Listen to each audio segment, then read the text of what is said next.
I had never believed in fate, but when I met Orion, it seemed the universe had put us together. She wasn't like any other girl I had been with. She was quiet, sweet, and shy around other guys.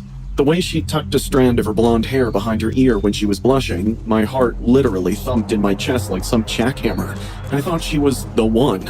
I proposed, and she said yes right away. No second guesses, no questions asked. Within a week, she was living with me. I didn't even have to ask her. It felt like a dream. Until it wasn't. The first time I heard her in the guest room, I thought she was sick. There were voices, muffled, like arguing, more like she was fighting with herself. Then came the screaming.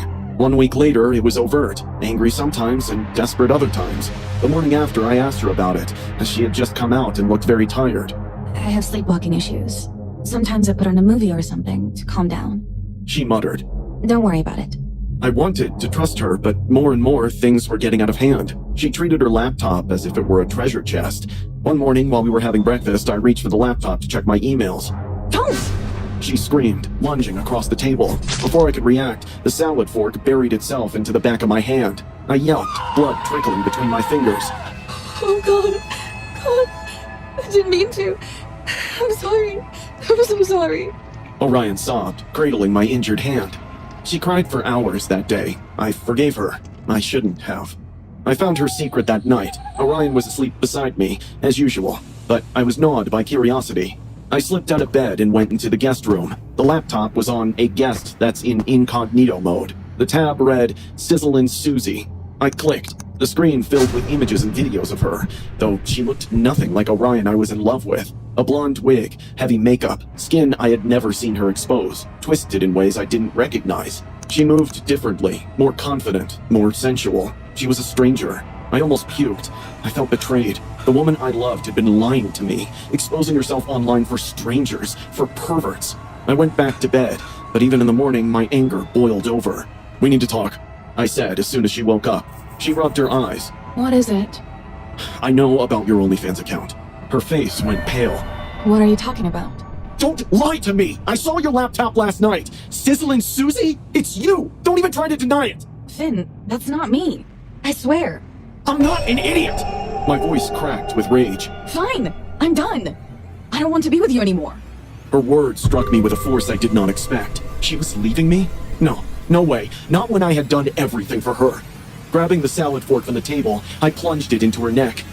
Again and again. Her voice became gurgled gasps that faded into silence. Blood spurted out all over the floor as her body stiffened and then started twitching. I stared at the body for quite a while. The weight of what I did bore on my unsteady chest. I took her under the arms, wrapped her in a black plastic bag, and in panic, moved her toward the door, unsure where to dump the corpse. I had almost turned the knob when the doorbell rang. My heart stopped. I wiped my face with my sleeve, swallowed hard, and cracked the door open. A woman stood outside. The woman from the OnlyFans page. Hey, you must be Finn. I'm Susie.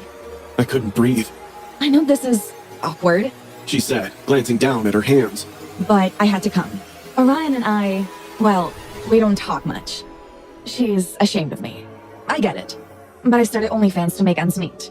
And when she found out, she begged me to quit. Said she finally found someone special and didn't want you to misunderstand. How did you find me? My voice cracked. Orion finally reached out a few weeks ago. Told me about you. I figured I'd meet you before someone else spilled the truth. My vision blurred. Orion had been telling the truth. The screams? She must have been begging Susie to stop, fighting to protect what we had. But none of that mattered now. Come in, I said, forcing a smile. Orion's been dying to see you. Susie's face lit up. Oh, such a relief. I knew she couldn't stay mad at me. Susie stepped inside. I followed her in, closing the door slowly behind me. The click of the lock seemed deafening. As the door shut, I glanced over my shoulder. Susie was looking around the living room, unaware of the dark red pool seeping from the plastic bag in the corner. I stared at her back, and something hot burned behind my eyes. Tears rolled down my face as I clenched my fists. I had no choice now, no way out. Susie turned around, stared at my face for a few seconds, then asked in a confused voice. Are you okay? I forced a smile. It will be. I reached for the salad fork still sitting on the table. I smiled, my face wet with tears, but a voice whispered in my head, "Get it together, Finn. After all, you have 2 bodies to dump tonight."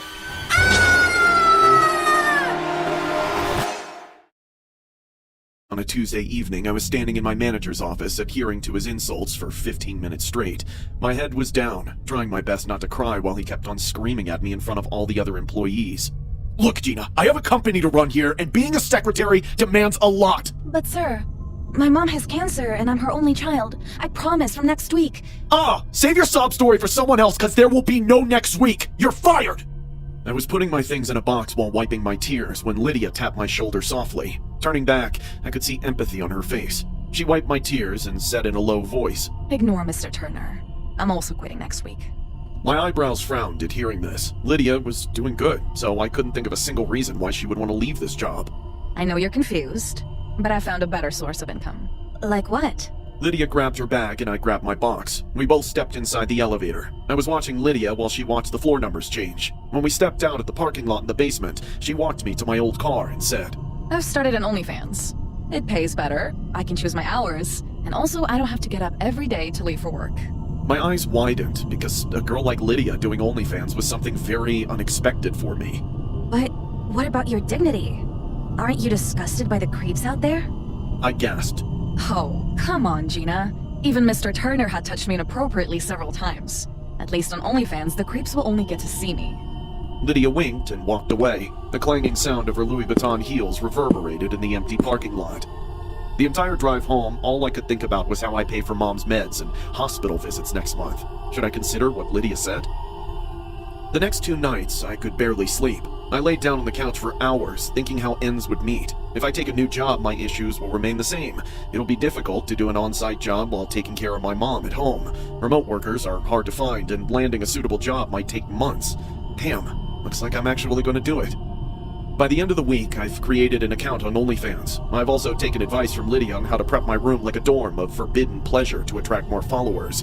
Pink neon lights, wind chimes, and some explicit posters made the room more appealing to the perverts out there. Every night after dinner, I would dress up in attractive clothes, putting on a lot of makeup and a pink wig. Lydia said it's important to transform your real look to mask your true identity, so I looked as different as possible every time. Things got easy after a point. I was stunned by how insane amount of money these people were ready to pay just for a couple of pictures of my feet. 3 months went like a dream. Money was rolling, and I was finally able to put my mom in a care home where her treatments were done by the best team of doctors. I even renovated our old house and bought designer clothes and a handbag. So far so good, right? Then came the stormy Friday night from last week. I had just earned $200 after sending pictures of my face with my tongue out when I got a new follower by the name of Matthew_the_mamas_boy. I accepted his request like everyone else. He began showering me with praises on how beautiful I am, blah blah blah. And then he asked me the same old question. Can you do something for me? I replied. Sure, but it won't be for free. He texted back saying, I'll pay $500. I smiled and agreed. He asked me to record a video of him singing the common lullaby, You're My Sunshine. Trust me, I've seen weirder dudes than him, so I did it. $500 got credited to me right after I sent the video. I was happy, and I guess he was too. 5 minutes later, he asked, Can you pose like a mother feeding her newborn baby? You can use a doll for the baby. My face contorted in disgust. God, how creepy can this guy be? But again, he promised to pay $800 this time, and I need the money. I grabbed a doll from my childhood toys and did what he asked. 2 minutes later, $800 got credited. I stretched my hands, feeling the neck pain, and thought I should call it a day. It was 2 a.m. already. I posted goodnight to my followers and was about to log off when Matthew, the mama's boy, texted again. I want you to make out with the doll while talking my name, but don't just say Matthew. Say, oh, my son Matthew. And that was the end of it. I was so grossed out by his demands that I didn't care if I was rude or lost a loaded follower. I refused to entertain his sick fantasies and logged off without waiting for his reply. I had bad dreams that night and woke up early the next morning. At around 5 a.m., I was cooking breakfast in the kitchen when my doorbell rang. I opened the door and found a small box on my porch. I scanned my neighborhood, which was still empty with the beaming lights of the rising sun, and saw no one close by. As I opened the box, I jumped 2 steps back, dropping it on the ground. Inside that box lay a new doll, smeared in thick red liquid, which I would like to believe is animal blood. It's been 3 days. I'm staying at the care home with my mom. I'm too afraid to go back to my house. I can't report this to the cops because then people will know I do OnlyFans for money. I still don't get how Matthew found me, and why he's so obsessed with his mother. What should I do now? First of all, let me say this is not an indictment of OnlyFans. If someone wants to profit from sharing pictures of themselves or their body, that's totally their right, and I respect that. I'm not casting judgments on anyone who chooses to do so. But let me be clear. OnlyFans just about ruined my life, and I've never even set up a profile. It all kicked off not long after I broke up with a guy I'd been dating for about 3 to 4 months. As a single mom, it's way harder to get dates than I'd like it to be, but at the same time, I totally understand why someone wouldn't want to raise a child that isn't theirs. I mean, I wish more guys would be open to it. It's not like I'd never have a kid with them too, but it's just a sad fact that it puts guys off when you got a child from a prior relationship. So you can imagine how excited I was when I met Richard. It's not his real name, but I'd rather not attract his attention, thank you very much. Having a 6-year-old son didn't seem to bother him in the least bit, and he even asked a lot of questions about him. I found the whole thing so refreshing and mature that by the time Richard asked me out, I just about bit his arm off accepting the invite. But then the first red flag appeared when he started making comments about my son, calling him Daddy. That wasn't the red flag in and of itself, it was more his reactions when I told him, no, my son has a dad and I don't want him confused as he grows up. Richard didn't seem to respect that position whatsoever and actually said some quite personal things regarding my taste in men, as well as the integrity of my son's father. It's a complicated situation, I'll concede that, but Richard's take on the whole thing was frankly disgusting and misogynistic. But given that it was a very unusual setup, I didn't want to give up on him so quickly, not since guys like him seem to be so hard to come by. But then, after 2 months of clashing, not often I should add, I had to face the music and accept that if there was a guy out there for me, it certainly wasn't him. I've dated guys for 18 months who took the breakup better than Richard. They're always rough, but I think if I actually told you what Richard did, you'd think that I was making this all up. Needless to say, his reaction totally justified my decisions to end things. End things, and that's exactly how I phrased it too. But that breakup was far from the end of my ordeal with Richard. And you know what? It's kind of my fault too. In fact, it's mostly my fault, because if I hadn't been so trusting, I wouldn't even be writing this right now. The one big mistake I made was trusting Richard to keep private certain pictures I'd sent him. I think I trusted him because, well, he sent me pictures of him too. I think that's why there's a lot less nude leaks than there are nudes. It's like Americans and the Russians in the 80s, mutually assured destruction. You release mine, well, I'll release yours.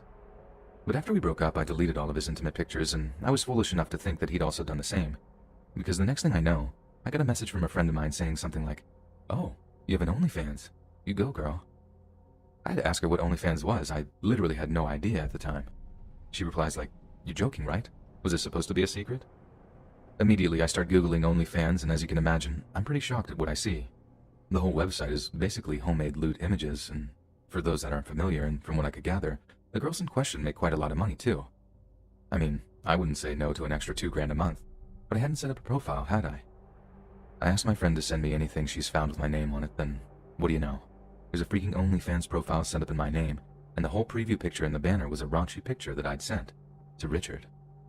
The profile said, like, free to subscribe, so I made a dummy user account to sign up, only to discover that Richard must have uploaded about 10 different pictures I'd sent to him, all with these disgusting captions that I'd rather not repeat here. I was angry. So angry. But I didn't get scared until I saw that he put up my home address. My actual home address, apartment number, postcode, everything. It kicked in how much danger I was in, and I just burst into tears thinking that my own selfish actions had exposed my only son to danger. I know it was all Richard, and I know if he was just normal, then yeah, it wouldn't have happened. But I'm a mother. I should know better. I'm not some attention-seeking teenager anymore. I just wanted to feel wanted, though. Surely people can understand that. In the end, I managed to get the profile taken down, and I think OnlyFans and other sites like that now make you verify your identity so stuff like that can't happen again. But what if you manage to get a hold of a girl's ID or something? The system they have doesn't completely eliminate the chance of fake profiles being set up. Like I said at the start, I don't mean to judge anyone who wants to do that kind of thing. I just hope they have their safety and security in mind because, as I think we all know, there are some serious psychos out there.